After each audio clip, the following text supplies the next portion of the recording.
ప్రపంచ శాంతిని కాపాడడానికి ఉద్దేశించినటువంటి ఐక్యరాజ్య సమితి దారి తప్పింది.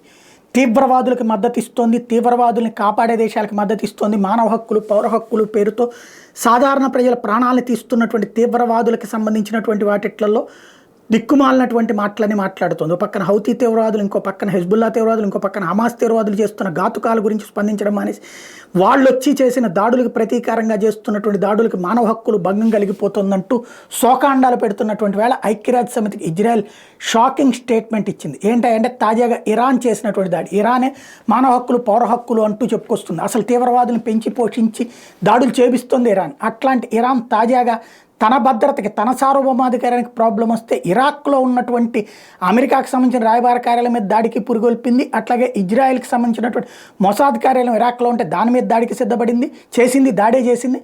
అట్లాగే పాలస్తీనాకి సంబంధించి పాకిస్తాన్లో ఉన్నటువంటి బెలూచిస్తాన్ ప్రాంతంలో ఉన్నటువంటి ఇరాన్ వ్యతిరేక తీవ్రవాదుల్ని కూడా కాల్చి బాంబు దాడులు చేసింది. ఈ మూడింటి ప్రస్తావిస్తూ ఇప్పుడు వెళ్ళి ఇరాన్ని నువ్వు అడుగు అని చెప్పి ఇజ్రాయెల్ ఐక్యరాజ్య సమితి నిలదీస్తోంది.